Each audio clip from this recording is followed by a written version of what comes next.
Morning students. आज हमारा topic है बेटा प्राचीन ओलंपिक के नियम। जो सेकंड चल रहा है ओलंपिक वाला लेसन, ओलंपिक आंदोलन वाला, ठीक है। उसमें आ जाएगा प्राचीन ओलंपिक के नियम। जो ओलंपिक में जो गेम खेले जाते हैं बेटा उनके क्या नियम है। भाग लेने वाले स्वतंत्रता यूनानी होने चाहिए। जो भाग ले रहे हैं ना टीम में वो स्वतंत्रता यूनानी होने चाहिए। अव्यवसायी शौकीन खिलाड़ी इस में भाग ले सकते हैं। जो शौकीन होते हैं ना खिलाड़ी बेटा वे इसमें भाग ले सकते हैं। ओलंपिक में भाग लेने वाले प्रतियोगियों को इसमें भाग लेने से पूर्व कम से कम 10 महीने का प्रशिक्षण होना चाहिए बेटा। 10 महीने तक उन्हें प्रैक्टिस की होनी चाहिए कम से कम। इसमें से अंतिम महीना खेलों के आधिकारिक जजों के नियंत्रण के अधीन बिताना होता है। कहने का मतलब है कि जो कोचेज होते हैं उनके पास ही बिताना होता है, लास्ट का महीना होता है बेटा जो, ठीक है। इस समय से यहाँ पर खेलों में वृद्धि किए जाने के कारण खेलों की अवधि जो 5 दिन तक बढ़ा दी गई है। जो टाइम पीरियड है बेटा खेलने का वो क्या है, वो बढ़ा दिया गया है। क्या है फिर, पहला दिन धार्मिक बलियों और स्पष्ट समारोह को अर्पित कर दिया जाता है। इस दिन प्रतियोगिता का कोई भी खेल नहीं होता। जो फर्स्ट के दिन होता है बेटा वो धार्मिक आयोजन किया जाता है, धार्मिक प्रतियोगिता की जाती है, धार्मिक खेल करवाए जाते हैं। उसमें क्या कोई भी गेम नहीं होता, शपथ वगैरह ली जाती है। दूसरे दिन मार्च फास्ट होता है। प्रतियोगियों का दर्शकों से परिचय कराया जाता है। जो मतलब दूसरे दिन क्या होता है, मार्च फास्ट होता है। जो आ रहे अतिथिगण जो एक दूसरे से मिलते जुलते हैं। तीसरे दिन प्रातःकाल का समय जूस की बलि वेदी पर बलि दिए जाने का होता है। जो मतलब तीसरा दिन होता है बेटा जो प्रातःकाल जो जूस था जो देश है उसकी बलि वेदी पर बलि दिए जाने का होता है। और पैदल दौड़, कुश्ती और मुक्केबाजी का मुकाबला लड़कों के लिए आयोजित किए जाते हैं ये गेम।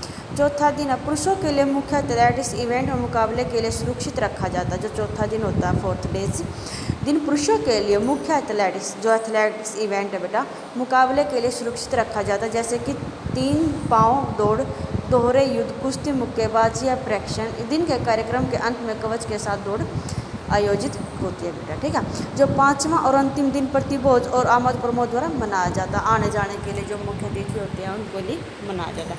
महिलाओं को ना तो प्रतियोगिता में भाग लेने और न ही उन्हें देखने की आज्ञा होती है। जो महिलाएं होती है ना तो वो प्रतियोगिता में भाग ले सकती हैं और ना ही उन्हें देखने की आज्ञा होती है बेटा। वे प्रभु जूस की पत्नी हेरा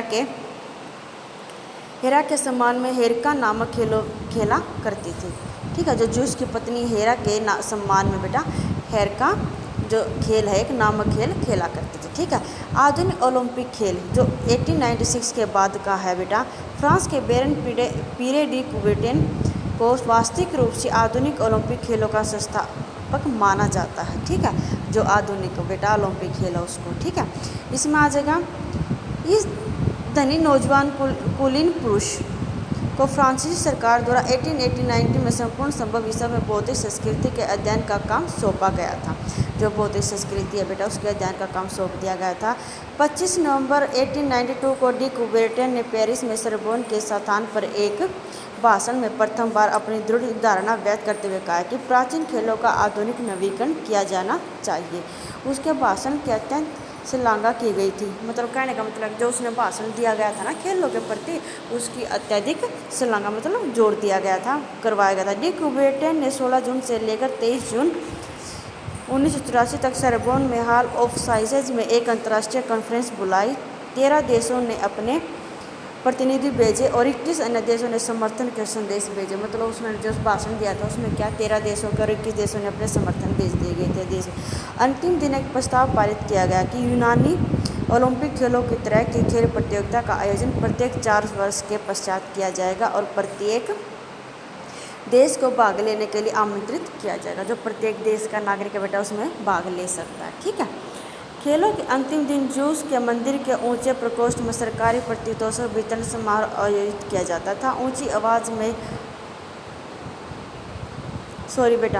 डी कुबेर्टेन ने यह विचार व्यक्त किया कि प्रथम खेल पेरिस में शताब्दी के आरंभ में आयोजित की जाएगी, किंतु एक यूनानी प्रस्ताव पारित करके जो यूनानियों को इसका विशेष अधिकार दिया गया है। प्रथम खेल एथेंस में 1896 में आयोजित की जाएगी। 6 अप्रैल 1896 को 1503 वर्ष के अंतराल के पश्चात 80,000 एथलेटिक्स लोगों ने आधुनिक ओलंपिक खेलों को देखा था। अब पहले कितने देखे गए थे, पहले 40,000 देखे गए थे, अब कितने देखे गए थे 80,000 एथलेटिक्स लोगों ने आधुनिक ओलंपिक खेलों को देखा गया था। पेरिस कॉन्फ्रेंस में 34 राष्ट्रों का समर्थन प्राप्त होते हुए केवल 14 राष्ट्रों ने एथेंस में अपने प्रतिनिधि भेजे और 43 खेल इवेंटों की प्रतियोगिता में 241 खिलाड़ियों ने भाग लिया। पहली आधुनिक ओलंपिक खेलों में एथलेटिक्स, जिम्नास्टिक, कुश्ती, भार उठाना, तैराकी, निशानेबाजी बेटा आदि जो ये गेम है ये खेले गए थे। और छोटी सी अमेरिकी टीम ने 12 में से 9 ट्रैक और फील्ड इवेंट जीते, जबकि जर्मन लोग जिम्नास्टिक खेलों में और फ्रांसीसी साइकिल इवेंट्स में छाए रहे थे। जो यूनानी है बेटा बहुत निराश हुए कि जिन खेलों में वे अपनी राष्ट्रीय विशेषज्ञता मानते थे, जैसे कि चक्का फेंकना, डिस्कस थ्रो बोलते हैं, उनमें भी विदेशी विजेता रहे। प्रसन्नता की बात यह है कि मैराथन दौड़ जो कि सबसे अंतिम इवेंट थी उसे एक यूनानी जिसका नाम स्पिरिडोन लुइस था ने जीता, जो कि एक डाकघर का संदेश वाहक था बेटा। ठीक है। ओलंपिक प्रबंध परिषद, जो ओलंपिक का प्रबंध परिषद है बेटा वो क्या है? अंतर्राष्ट्रीय ओलंपिक कमेटी आधुनिक ओलंपिक खेलों की सर्वोच्च नियंत्रक परिषद है, जिसे पेरिस में हुए 25 जून 1894 के अंतर्राष्ट्रीय एथलेटिक्स कॉन्फ्रेंस में बनाया गया था। इस प्रथम कमेटी में बेरेन डी कुबेर्टन द्वारा उन निजी 15 सदस्यों को चयनित कर नामांकित किया गया जिन पर उन्हें विश्वास था। कहने का मतलब यह है कि प्रबंध कमेटी बनाई गई थी बेटा, और उसमें जो 25 जून को पेरिस में हुई थी उसका जो नियंत्रक था वो किया गया था। जो इसकी हिस्ट्री है वो आगे देख लेना सारा पढ़ के। ठीक है। ग्रीष्मकालीन ओलंपिक खेल का जो ग्रीष्मकाल गर्मियों में खेले गए थे वो क्या ग्रीष्मकालीन ओलंपिक खेल या ओलंपियाड के खेलों का पहला खेल 1896 में आयोजित किया गया था। यह एक इंटरनेशनल मल्टी स्पोर्ट्स इवेंट है। जो इंटरनेशनल मल्टी स्पोर्ट्स इवेंट है बेटा जो हर 4 वर्षों के बाद एक अलग शहर के द्वारा आयोजित किया जाता है।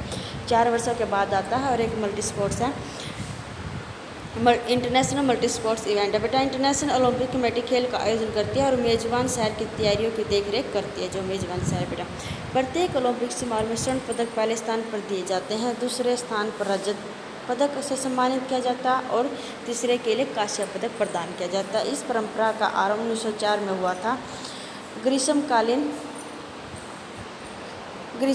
है बेटा जो ग्रीष्मकाल के लिए जो खेल आयोजित किए गए हैं उनके बारे में आगे हम शीतकाल का करेंगे। ग्रीष्मकालीन का बेटा ये आगे पूरा पढ़ लेना, इसमें क्या क्या दे रखा है। ठीक है, ओके।